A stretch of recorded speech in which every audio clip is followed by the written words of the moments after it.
So, I just recorded a video when I was reacting to my short film Cora that was shot 11 years ago, and it didn't go at all as I planned, because I thought that the movie had great promise, great things in it, great cast, great atmosphere, great music, great ideas, great pieces of dialogue here and there.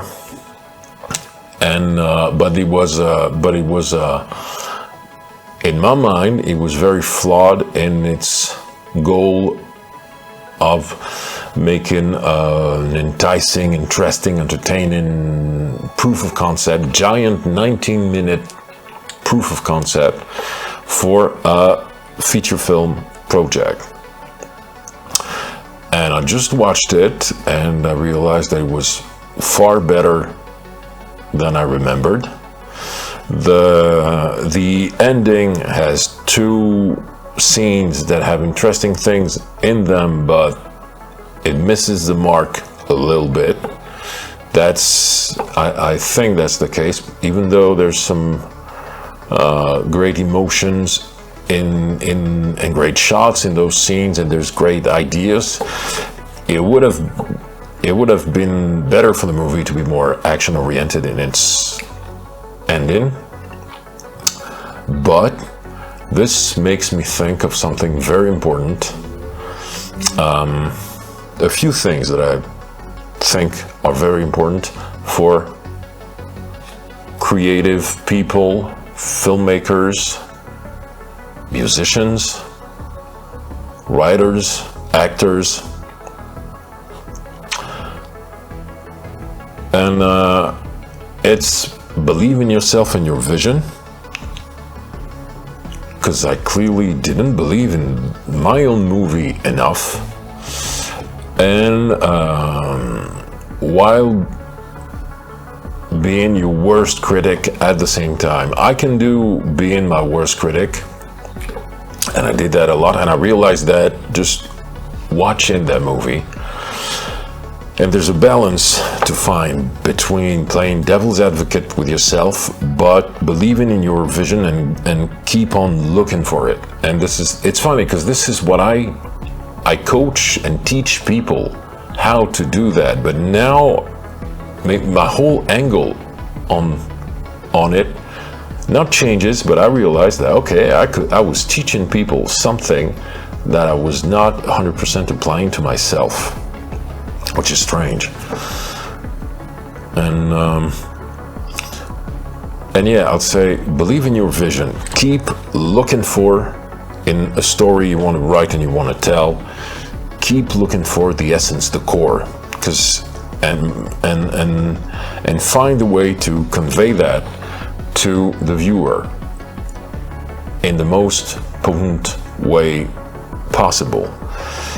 Because I believe, and I say that all the time, but to me this is very important and 1,000% true. French writer François Mauriac wrote in Le Nœud de Vipère, it's useless to try and change the world. The world needs to be hit right in the heart.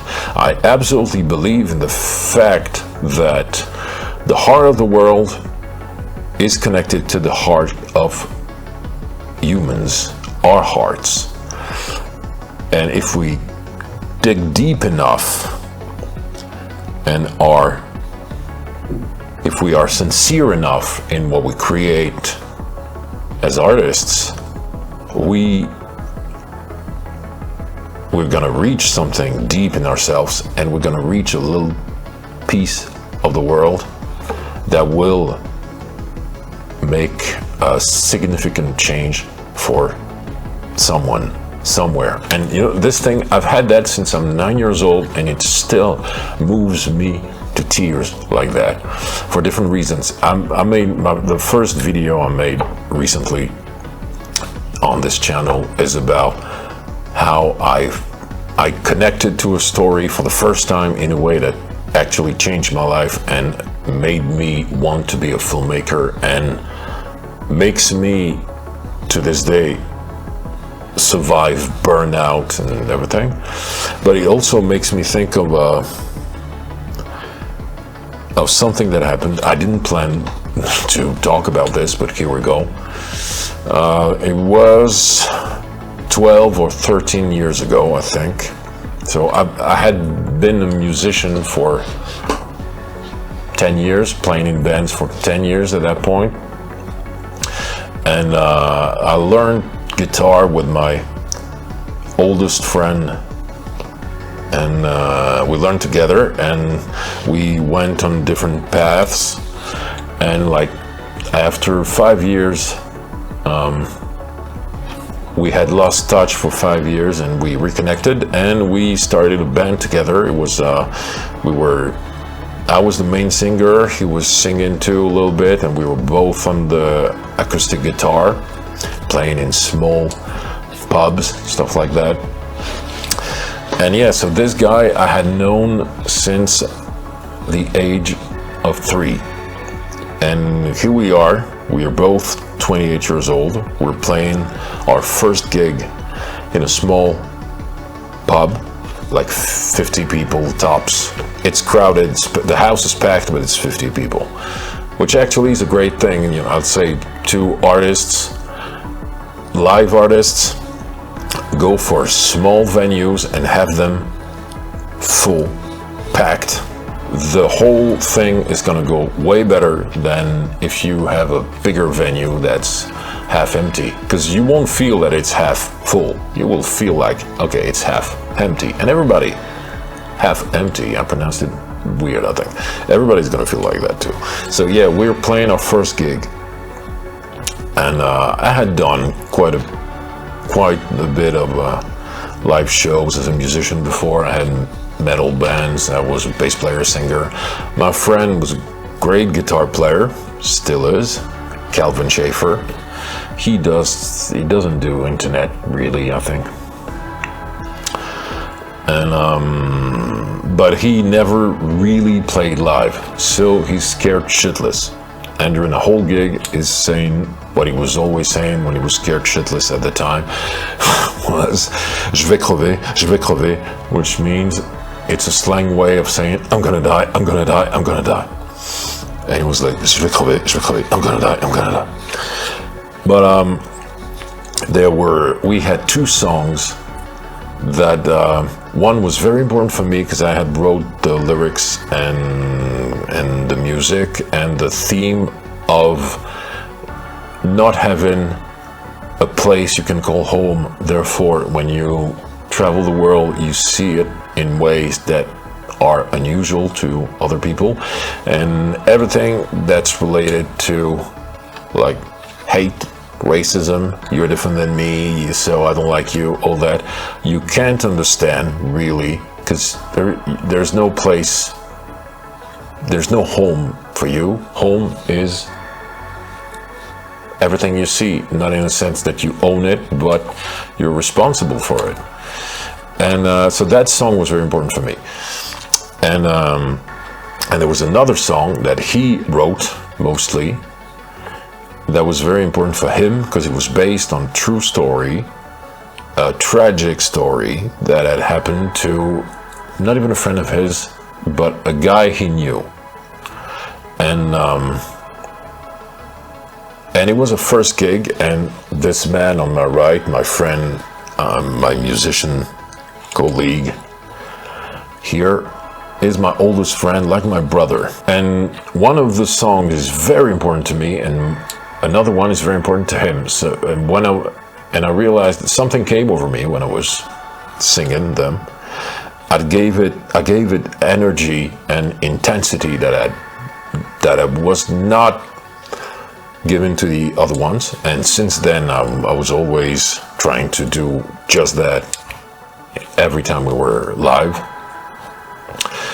And so yeah, we delivered those 2 songs with passion because he could feel that, okay, that the singer is really into it, so it gave him energy and everything. And I'm still on stage, we just finished putting the guitar back in the case. My friend goes outside after he put his guitar back in the case, goes outside to smoke cigarette, and there's a man, a middle-aged man, who shakes his hand, tears in his eyes, and thanks him, and he's like, thank you, sir, like on a loop like that.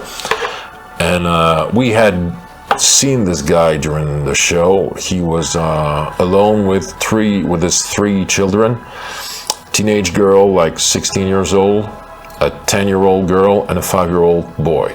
And so it turns out that as he explained to my buddy, that he was with his three children, and 5 years prior, the mother of his three children, soon after the birth of the younger one, died.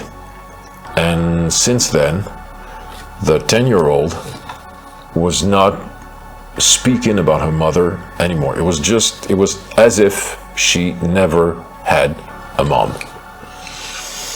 And you know, those two songs I was very touched by, and and I channeled something that gave an energy in my interpretation, in my singing, that I'd never had before. These two songs, they reached her little heart to the point that she cried during these two songs. And it makes me emotional, because it's one of these moments where I'm like, I can't believe that this happened to me. This happened to someone, and I was there. So she cried, and since then she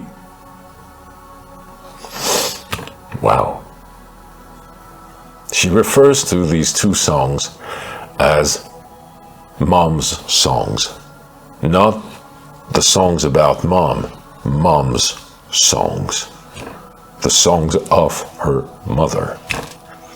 This is, you know, here and there, me and my friend, we're still friends. We live a little bit far away from one another, but we're still in touch.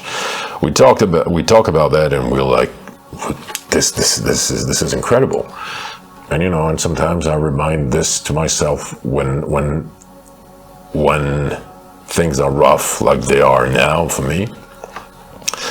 I remind to myself that, okay, I told the deepest emotional and intellectual and artistic truths I could tell, and it reached someone's heart in a way that I didn't think was possible. And art can do that, and that's why it needs to be done in the most sincere, deep,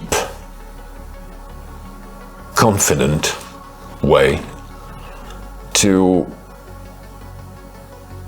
put what's important to us artists, amateurs or professionals, I don't care, just people who want to express something. We need to do it. It does not belong to us. Yeah, this is very important as artists, as human beings, to express the deep things that burn, and I can help with that, and I think I have too. So until next time, you believe in yourselves, you tell the truth, and it's chaos out there. Be kind.